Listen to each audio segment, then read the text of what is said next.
Je suis une rescapée d'une agression sexuelle et je n'ai pas dit cela à beaucoup de gens dans ma vie.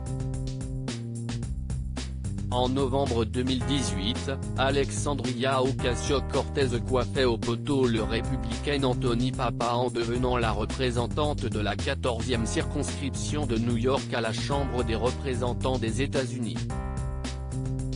Une élection qui lui a permis de devenir la plus jeune élue au Sénat, elle qui porte haut et fort le socialisme démocrate et des politiques progressistes telles que l'assurance maladie pour tous et une garantie d'emploi.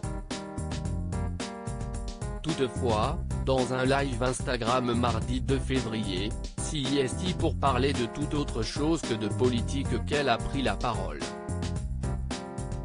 En effet, Alexandria Ocasio-Cortez, surnommée AOC, a révélé à ses admirateurs qu'elle avait été victime d'agressions sexuelles par le passé.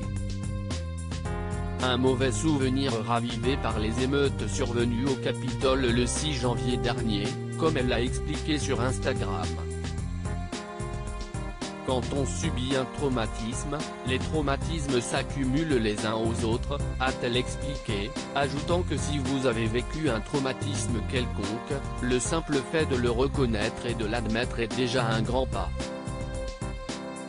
Alexandria Ocasio-Cortez lutte avec l'idée d'être crue. Très émue de livrer ce témoignage, la jeune femme de 31 ans a expliqué avoir une fois de plus été confrontée à ces gens qui nous disent de passer à autre chose, que ce n'est pas grave, que nous devrions oublier ce qu'il s'est passé, ou même nous excuser, a-t-elle expliqué. Ils utilisent les mêmes tactiques que les agresseurs sexuels, dénonce-t-elle, ajoutant que en tant que survivante, elle lutte avec l'idée d'être crue, sans toutefois donner davantage de détails sur cette agression, notamment son âge au moment des faits. Une intervention qui lui a attiré la sympathie de nombreux internautes, qui ont salué son courage de sortir du silence.